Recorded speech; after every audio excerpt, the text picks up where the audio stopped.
33b. We just began a conversation. It's going to be a lot of Reish Lakish and Rabbi Yochanan.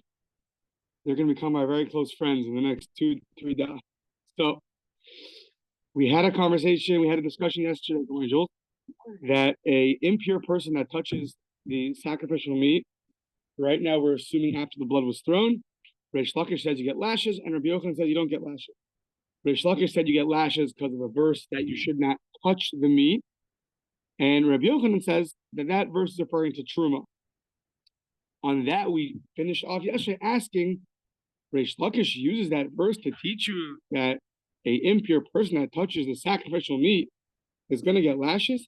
He needs it for something else. He needs it for a different reason. What is that? He needs it for a different prohibition. The different prohibition is you cannot eat the sacrificial meat. Not you cannot touch the sacrificial meat. Where do I know that from? The Itmar as Harala Ochel Basar Kodesh. Minayin, what's the source that I cannot eat sacrificial meat in a state of impurity?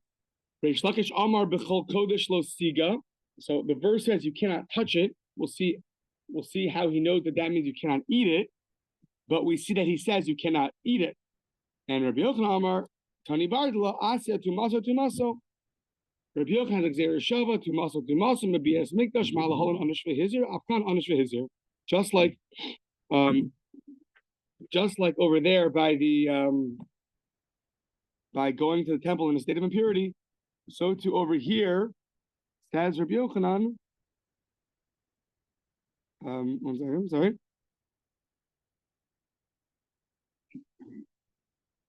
Yeah, just like a person who eats it in a state of impurity and he has tumah, and just like a person who walks in a state of impurity, just like walking in is a violation, so too somebody who eats it is also violated, is over the prohibition. I mean, he also is not allowed to do that. So Rabbi Yochanan says he knows that from Xer Shava Tumaso, that you cannot eat the sacrificial meat. Yeah. Now, what do you see from here? That Reish Lakish, who before said that this exact verse of you cannot touch the sacrificial meat teaches you that you can't touch it. This Reish Lakish tells us you cannot eat it. So how do you have that verse available to teach you you cannot touch it if you've already used the verse to teach you you cannot eat it? Says the Gemara. Tame shenaga b'kodesh mid'afki rachmana b'lashon negia.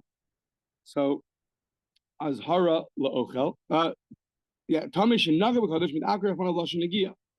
Really, the verse is referring to somebody who eats the meat, because we're going to see it gets a person kares, and the only person who gets kares is the one who eats the meat, not one who touches the meat. So if it's clear in the verse that one who eats the meat gets kares, why did the Torah use the word touching versus eating? To teach you an additional prohibition that one who touches it is also violates the Torah. So you cannot eat the sacrificial meat when you're in a state of impurity, and you cannot touch it either.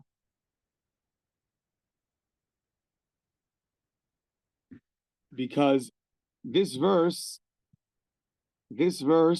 compares someone that touches it to someone entering the temple, and just like someone entering the temple gets kares, so too somebody touching gets kares, but it's not true. We only find by eating that you get kares, not by touching. So it must be referring to eating. We never found that touching sacrificial meat in a state of impurity gets you kares. So therefore, really the comparison to entering the temple is teaches you that one who eats it gets kares. The Torah uses a lashon of touching to teach you even one who touches it gets kares. Okay, fine. So that is the opinion of Reish Lakish. Touching it and eating it will get a person malchus. Will get a person. Touching it gets malchus. Eating it gets kares. Rabbi Yochanan argued that touching does not get malchus because the verse is just referring to truma. Okay. Tanya Kavasi de Reish Lakish. A Bryce is supporting Reish Lakish. B'chol kodesh lo siga. This verse, you should not touch something which is holy. Azhara la'ochel. So says the Gemara. Azhara la'ochel. It's to warn you, even though it says you should not touch, but it warns you that you should not eat it. So it says Ata Omer Asar La'ochelo Einu Ela L'Nogeo. Maybe read the verse literally. It just tells you cannot touch sacrificial meat in a state of impurity. Who says it means you cannot eat it? Talmud Lomar Bechol Kodesh Lo Siga Be'el HaMikdash Lo Yisava. It says you cannot touch it, and then you cannot enter into the temple. Makish Kodesh Lo Mikdash. It comes to compare touching the sacrificial meat to entering into the temple. Ma Mikdash, just like the temple, Davar Sheish Bo Netilas Neshama, just like entering the temple in a state of impurity, up the next page, is something which literally takes your life, meaning kares. Af Kodesh, so too when it comes to the sacrificial meat, it's Davar Sheish Bo Netilas Neshama. It's a something which will take your life, so to speak, it'll be kares. As the Gemara, what we spoke about earlier, even Ogeya, Netilas Neshama, Mi'ika, Elabachila. If it's referring to, so we have a juxtaposition comparing entering the temple and getting kares to something to do with sacrificial meat and getting kares. We have two options, either touching the meat or eating the meat. Why would you say touching? Because the Torah says touching. Why would you say it means eating if the Torah said touching? Because we never found that touching meat in a state of impurity gets you kares. But we do find that eating the meat gets you kares. So therefore, this is actually referring to eating the meat.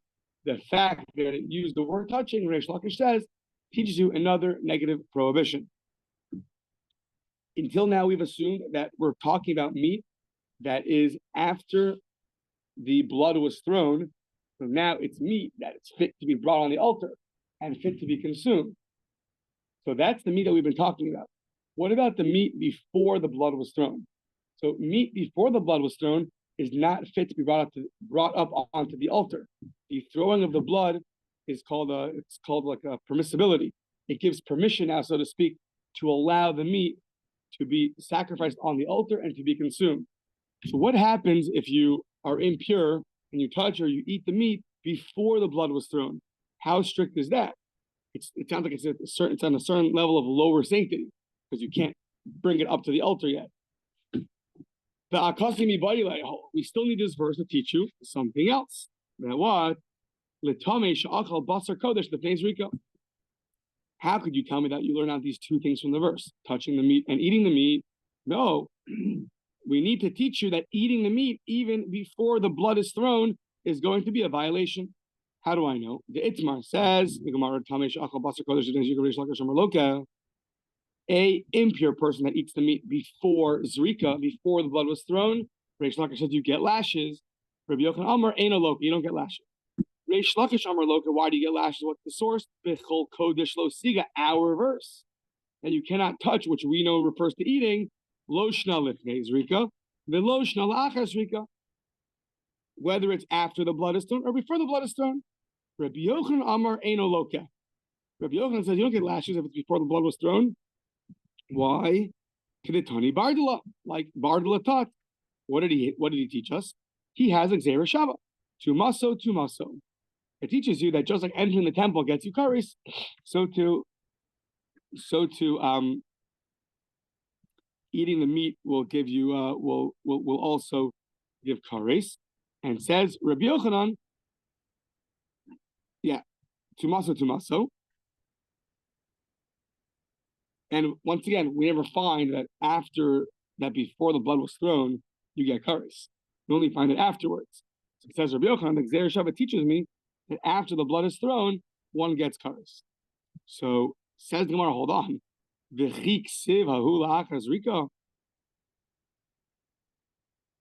that verse only talking about after the blood was thrown?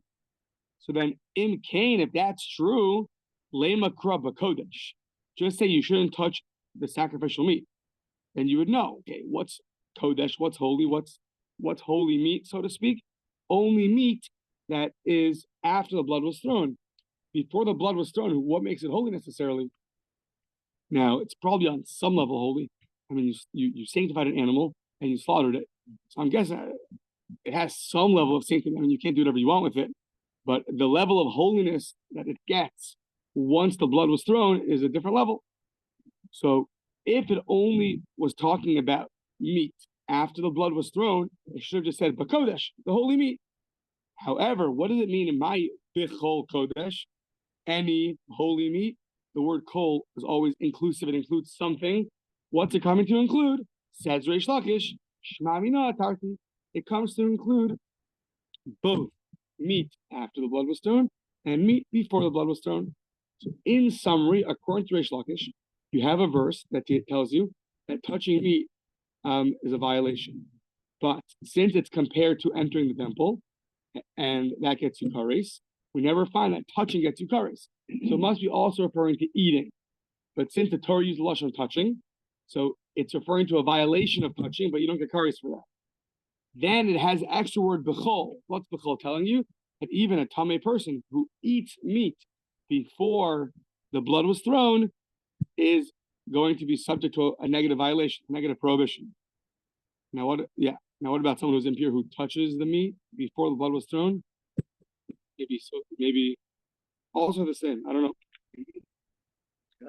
If it's right. It's funny, actually.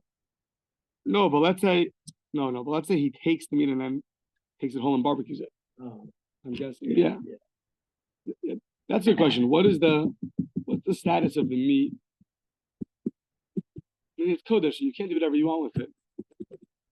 You're asking a good point. Meaning, there is a Gemara that says that whenever I think halacha goes like this. Whenever the Torah says you cannot eat something, it means in the normal way. If you eat it in an abnormal way, you have not violated the ultimate prohibition of eating something. Yeah. So, I think they talk about by Yom Kippur, a person needs an IV, right? It's not the normal way of eating, just putting to the. So how does that work? So, okay, fine. Here we go. Gufa. Let's go back to what we said earlier. Tamei sha'achal basar kodesh zrika Reish Lakish amar loke Rabbi Yochanan amar eino loke. An impure person that touches meat before the blood was thrown, Reish Lakish says you get lashes, and Rabbi Yochanan says you don't.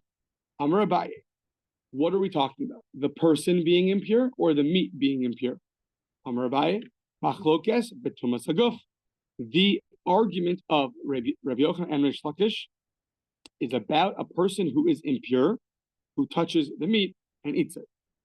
Aval betumas basar, if the meat itself is in a state of impurity, even Rabbi Yochanan will agree, divrei hakol loka. How do I know? The Amar, the Habasar, it says in the verse, in the 7th chapter of Vayikra, the Habasar. What's the and the meat? I think it repeats it twice. Yeah.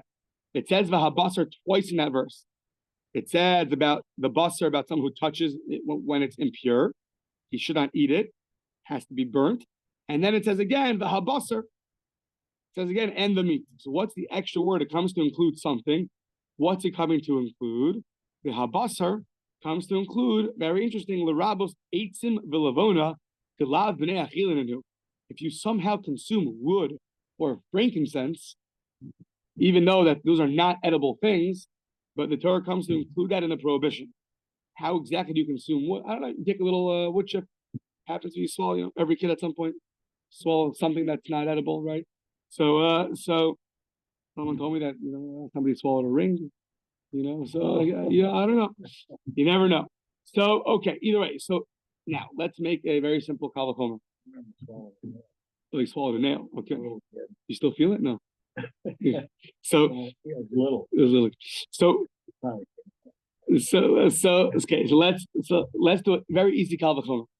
If the Torah includes a prohibition for eating something which is not edible, such as wood and frankincense, so then the Gemara is saying that for sure something which is edible, like the meat, is for sure going to be included in that verse. So we just said that according to Abaye, their only machlokas is if you're impure. But if the meat is impure, which means you cannot eat it, for sure if you eat it, you get malchus. How do I know that? Because if you eat things that are not edible, like wood and frankincense, you're going to get lashes. For sure, if you eat something which is edible like meat, it's just impure, you're for sure going to get lashes. So even though those things are not edible, the Torah still adds it in. That is all according to Abaye. He holds the exact opposite. And we usually go like Rava, not like Abaye, except for 6 cases called Yal Kagam. So the Rava Amar Machlokes betumas haguf. the dispute between Rabbi Yochanan and Reish Lakish, if you get lashes while eating something which is impure, is b'tumas haguf, is when you are impure and you go and eat the meat. Aval b'tumas basar, if the meat is impure, and everyone goes the other way, then for sure you don't get lashes. So it's the exact inverse of Abaye. Abaye said if the meat's impure, everyone agree. Abaye said if you're impure, it's a debate, and if the meat is impure, everyone holds you get lashes. Rava says same thing. Sorry, not the exact opposite. Sorry, Rava says the Machlokes says when you're impure, that he agrees to Abaye.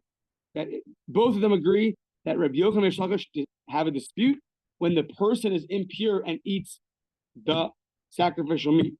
However, Rava says if the meat is impure, then everyone agrees you don't get lashes. Abaye said everyone agrees you do get lashes. Rava says everyone agrees you don't get lashes. So a debate, what happens when the meat itself is impure and you go and eat it? According to Abaye, you get lashes. Everyone agrees to that. According to Rava, no one agrees to that. Why? My time. What's the reason? Kevan delo karinam bay v'tumaso alav v'nichrasa. On this meat, you cannot say that one who eats it will get kares. V'tumaso alav v'nichrasa lo karinam bay. A second.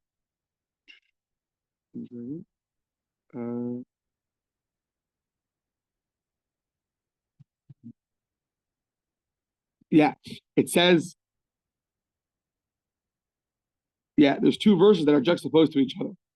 One verse is the 7th chapter of Vayikra and the 19th verse, and then one is the 20th verse. So one verse talks about if you touch it, which means to eat it, then when you're impure, that's a problem. Juxtaposed to the prohibition of kares. So now, the tumas olav v'nikrasa lo karina bay, the habasar asher yiga b'chol tamei lo yochal. So since on this you cannot get kares, there's no kares for actually eating meat that was impure, and since the verse is juxtaposed to another verse which gives you kares, so therefore the two verses are juxtaposed to each other, and it's only it's only if the person is impure. If the meat is impure, though, we never found kares for that. So since they're juxtaposed to each other, the prohibition of eating the meat is referring only to the person being impure, but not the meat being impure. Because then the juxtaposition wouldn't make any sense, because you don't get kares for the meat being impure. You only get kares for you being impure. Okay. Says the Gemara, though, hold on. Rava, Abaye brought a verse, V'hamar mar v'habasar lirabos eitim v'lavona. Abaye brought a verse that the Torah includes that if you eat things that are not edible, that's a violation. For sure, if you eat something which is edible, it's just impure, for sure should be included in that violation. So what does Rava do with Abaye's proof? So he said it's referring to a specific case. It's referring to a case where the wood or the frankincense have already been sanctified by being put into a sacred vessel. And basically, once they've been put into a sacred vessel, that's akin to the blood being thrown. That both is now, it ups it in its sanctity, it ups it at a level of sanctity. Once it was put into a sanctified vessel, now it itself attains a level of holiness. That's what we were talking about. We were talking about where the frankincense and the wood was put into a holy vessel. So now that's very similar to the blood being thrown. Now it has a level of sanctity. So before you thought that when the Torah included wood and frankincense, it was not referring to it being in a holy vessel. And yet we still said it's prohibited. So for sure, meat, before the blood was thrown, meat that's impure is for sure going to be included. But now we're saying it's a specific case of wood and frankincense that was sanctified in a kli sharis. Now it attains a special level of sanctity. For that, you're going to be over the violation. But just meat that became impure, you don't see there that you'll be over the violation. So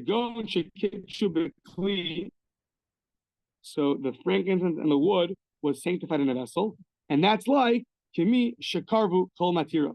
That's like all the permissibilities were brought. Meaning, when you throw the blood onto the altar, it's called a permissibility because it now permits you to sacrifice the meat onto the altar and consume it. So anytime that the vessel will sanctify, I think we're going to see this more later, but when the vessel, we're going to see it in a while. So whenever the vessel sanctifies something, so that's equivalent to blood being thrown, that now it attains a certain level of sanctity.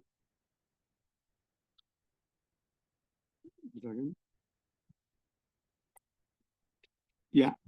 So how do I know? The Tanan says the Mishnah in Me'ilah, Kol sheyesh lo matirin. So mishakarvu matira. Kol she'en lo matirim mishakidesh b'kli.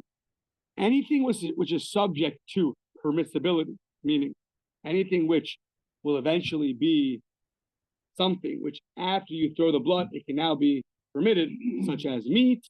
So then once you throw the blood, it's now permitted to be brought onto the altar. However, something which is not subject to that, such as frankincense or let's say wood, so those things, once it's put into a vessel, so then let's say you put the let's say the wood. So you put wood on the altar with the coals, right? Mm-hmm. So you put wood on the altar. So, or you put the frankincense into the special vessels that they're in. So then those things, if one gets benefit from them, then and the person's, let's say, impure, and he eats the wood, somehow eats the wood, or maybe use it for his own benefit. I'm not sure if it's only eating it. Maybe, let's say whatever, he consumed the twig that was on the altar, or he consumed frankincense that was on the altar, that would get a person covered. Once they've been either on the altar or sanctified in their proper vessels, so that attains a higher level, and we'll have different rules. Okay. So, now, what about putting non-kosher meat or meat that's not fitting on the altar? What happens over there? Itmar. Hamala evari behema tmeya. You put up the limbs of a non-kosher animal, hagabem mizbeah, on the altar. Lashes, no lashes, thumbs up, thumbs down, what happens to you? High fives. So Reish Lakish, Amar, Loka. Reish Lakish says you get malchus, you get lashes. Rabbi Yochanan Amar ain't a Loka. You do not get lashes. Reish Lakish Amar Loka. Why? Because Tehora in Tmealo. The Torah says in the positive only pure, meaning pure often means kosher. This is partial. This is partial says you bring an animal which is a how does it say this? Yeah, it says an animal that's tahora, that ain't any tahora in the parsha. It says animal that's tahora, pure, but pure means kosher. So it means a kosher animal, one that's fitting. So the Torah says only the ones that are fitting, the kosher can be brought up. So what do you learn from there? That only kosher could be, but not something which is not kosher. So now when the Torah says something in the positive, right? You should only bring a kosher animal up on the altar. What do you learn from there? The implication is you cannot bring some which is not kosher, right? If you have to bring only something which is kosher, and you can't bring something which is not kosher. Now, the Torah didn't state it in the negative. It stated it in the positive, and it implied the negative. What status is that? Is that the same status as a negative commandment, as saying it explicitly? Or when you speak in implication, it's going to have the status of a positive violation. Meaning for a commandment that is in the positive that you violate, you don't get lashes. Only for a negative commandment do you get lashes. So, says Reish Lakish, you get malchus. Why? Tahora in Tmealo, the Torah says only kosher, implying and not kosher. And Reish Lakish holds Vilav, the negative prohibition that comes due to an implication of a positive commandment is called alav haba michalaseh. It's a negative commandment that comes as an implication from a positive commandment. What's the halacha? Lokin alav. Reish Lakish learns that that is the same status as a negative commandment, and you will get malchus. Rabbi Yochanan says Amar ein lokin alav. Why? There's no lashes. Why? Lav haba mechalaseh ain't lokin alav. a negative commandment that comes from an implication of a positive commandment, it's still prohibited, but you don't get lashes. So, two opinions: if non-kosher animals are brought up on the altar, will get lashes? Yes or no? Everyone agrees it's prohibited. The question is, do you get lashes? And the root of that question is, when you have implications, does that have a status of a negative commandment? Or at the end of the day, the Torah only wrote it in the positive, so then it'll have the status of a negative, have a status of a prohibition, but not of a negative commandment, but it'll be a negative which is implied from the positive, which is a lower status. Okay. Says Rabbi Yirmiyah, Mesa Rabbi Yirmiyah, he says,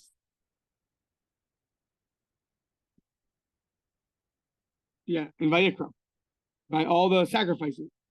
No, sorry, by eating kosher. It says by eating kosher that only these things, the one that chew its cud and the one that has split hooves, only those you can eat. So it says, Osotochelu, that one you can eat. Below behemoth tmeya, below ba mechalase.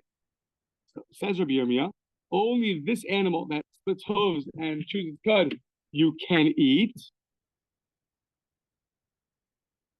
Other animals you cannot eat, and that's a negative commandment, which is learned out from an implication. This, yes, so only if he has both stipulations, split hooves, chew its cud. But if it doesn't, then not. So Amar le Rabbi Yaakov, the Rabbi Yirmiyah, Bar Tachlifa, he tells him, I'll explain this to you. A savrala. Be'evare behema tmeya. So now, the words behema really means an animal. And the word chaya often also means an animal in their general terminology. But often they're used to mean a kind of animal. So a behema is a domesticated animal. That's the sheep and the cattle and things like that. And the chaya is a wild animal, the deer, the lion, things like that. Okay. So now, Rabbi Yaakov tells Rabbi Yirmiyah, I'll explain this to you. Be'evari behema tmeya. When you're talking about the limbs of a domesticated non-kosher animal, tikuli amalo pligi, that everyone agrees that it is a negative prohibition stated in the positive, because and that's it. Ki pligi, where's the machlokas by a wild animal? That's what Rabbi Yochanan and Reish Lakish argue. Let's see. The Haki Itra, and this is what it means to say. Rabbi Yochanan Amar over Ba'aseh. Rabbi Yochanan says, even by a wild animal, you violated the positive, over Ba'aseh. You didn't violate a negative, you violated a positive. Reish Lakish Amar, Eino over Bibelo Klum. Reish Lakish says, you violated nothing. Rabbi Yochanan Omer over Ba'aseh. Why? Rabbi Yochanan says you violated a positive commandment because it says, Behema in Chayalo. It says that only domesticated animals you can eat, implying, on the temple, on the temple, not you can eat. Where's it? 1 second.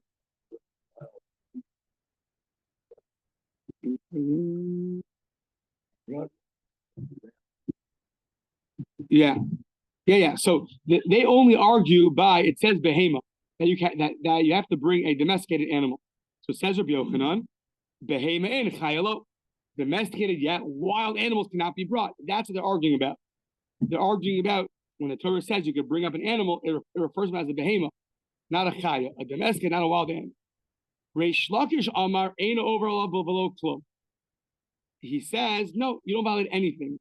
It says bring a behema, a domesticated animal, and it doesn't say bring a wild animal.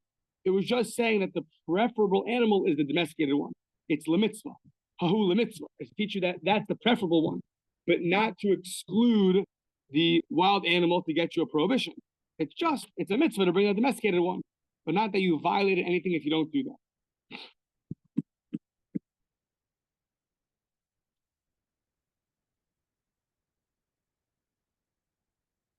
Yeah. So Rashi points out from exposition in the Menachos that for sure non-kosher animals everyone agrees you cannot bring. The debate is that when it comes to kosher animals, so domesticated, it says you bring a domesticated animal. Rabbi Yochanan says if you bring a wild one, it's kosher, impure. Let's say, I don't know, what's a good example of a kosher wild animal? Let's say a deer. Let's say we knew how to shech the deer, whatever it is. So according to Rabbi Yochanan, you would have violated a positive commandment if you would have bring the limbs of a wild animal, such as a deer, onto the altar. According to Reish Lakish, you're allowed to. It's just not preferable. Preferable is to bring a domesticated animal like cattle and sheep. Okay. So Mesa Rabba says, Ilu Namar, if the Torah would have said Korban, if it would have said Korban La Hashem Behema, the Korban to Hashem has to be a Behema, I would have said Hayisi Omer Chaya Bichlal Behema. That when it said, if it just said that the sacrifice has to be a Behema, I would have understood the word Behema here to mean a general sense of an animal, not domesticated versus wild. Just like it says, Kinyan Shenemar, Zos HaBehema Asher Tochlu, just like it says that you can eat the following animals. Zos HaBehema Asher Tochlu, Shor Seh, Savim, the Se'izim, Ayil, Utzvi. So in Devarim, it says, it says you can eat the following animals. And it says the word behema, but then it goes to list a bunch of wild animals. Deer. So what do you see? That the word behema sometimes is used in the general sense of animals. So if the Torah by sacrifice would have said just behema, I would have said it means in the general sense. Talmud Lomar, however, the Torah says in the beginning of Vayikra, bakar v'tzon, you have to bring cattle and sheep. I was confused these two. I think cattle and sheep, right?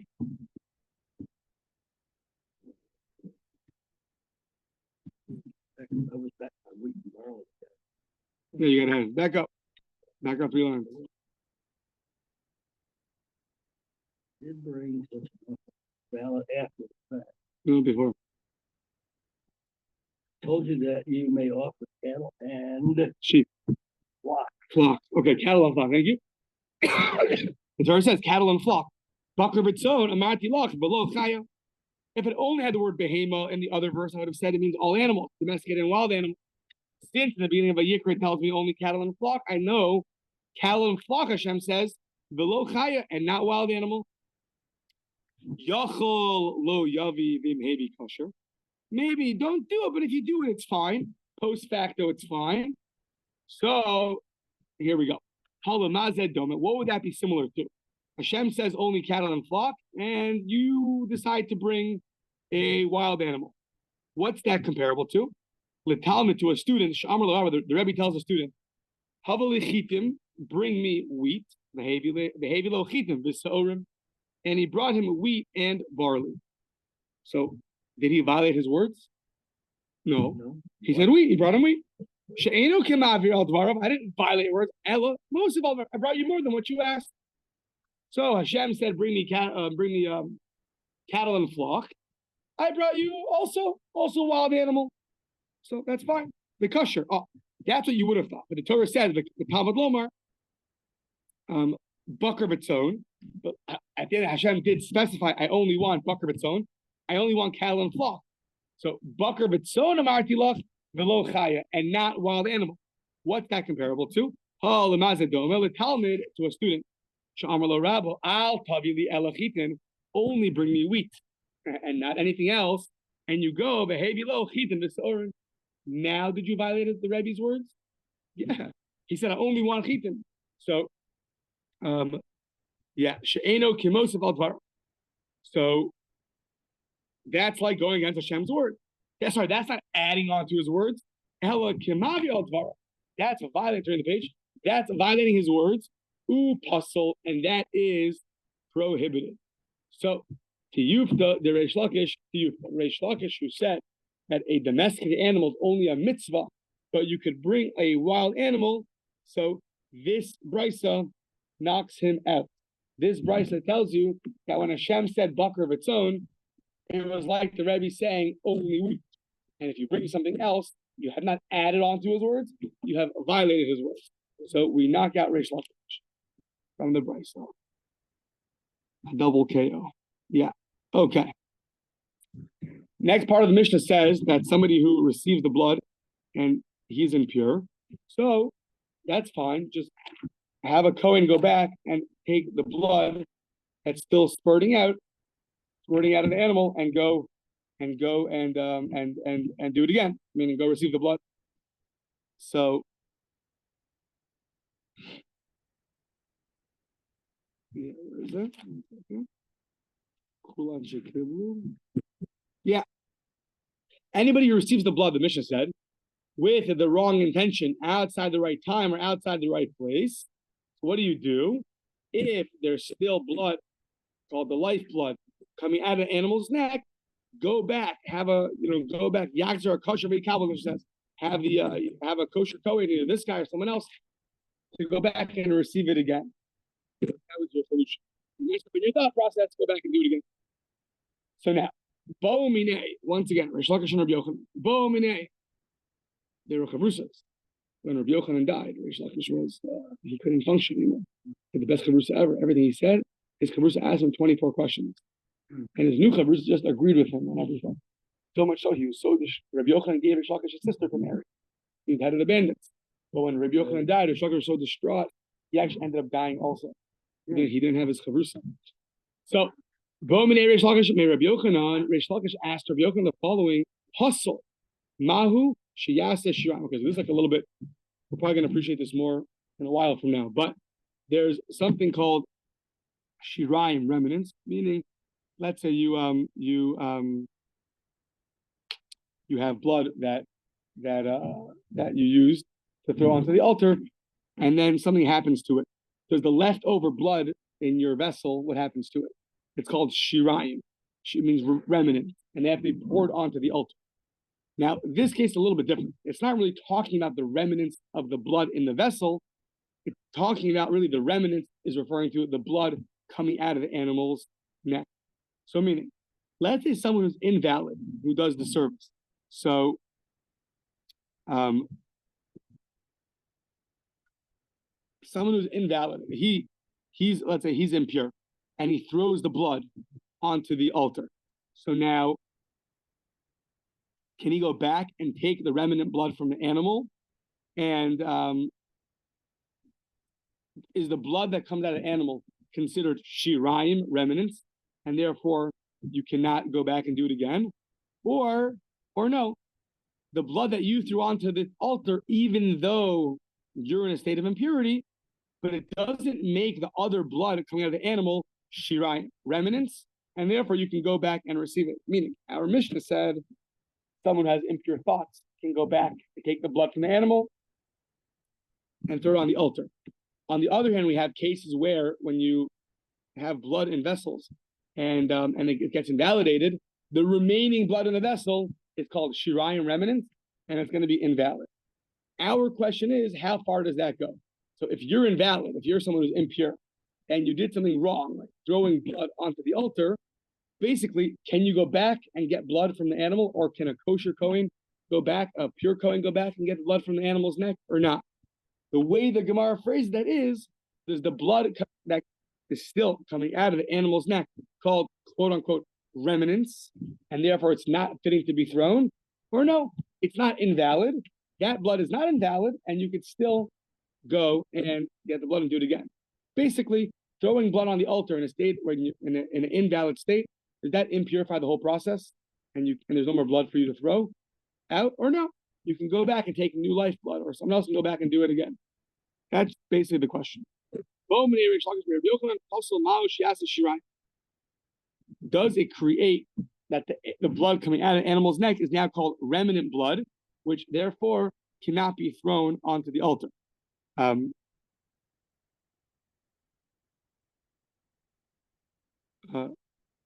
Maybe the opposite. 1 second.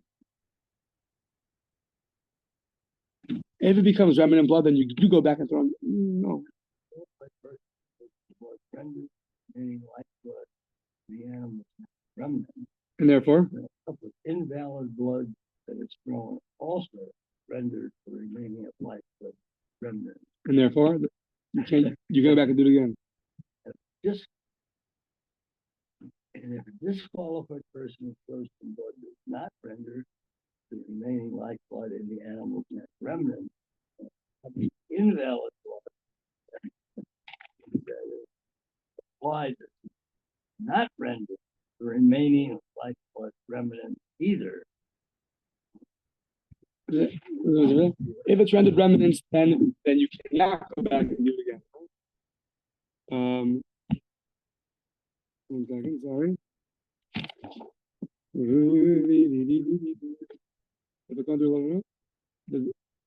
Yeah. Remnants. Yeah. So, yeah.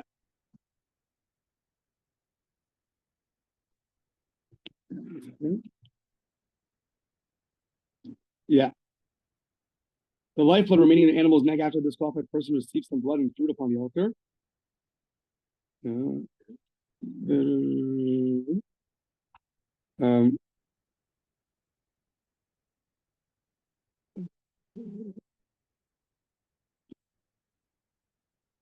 Right. Meaning if it's considered remnants, then you cannot repeat the service again.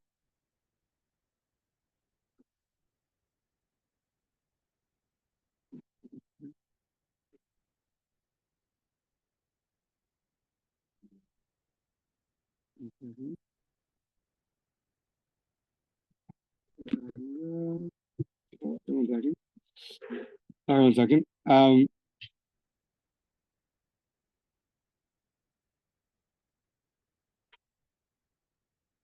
Yeah.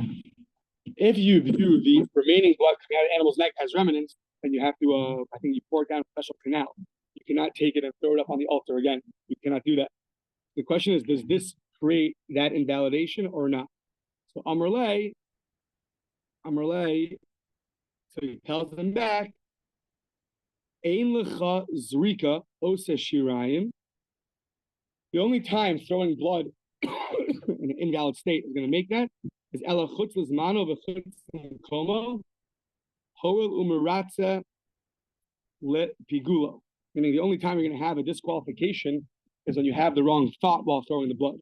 That can create the remnant blood in a vessel, for example, shirayim.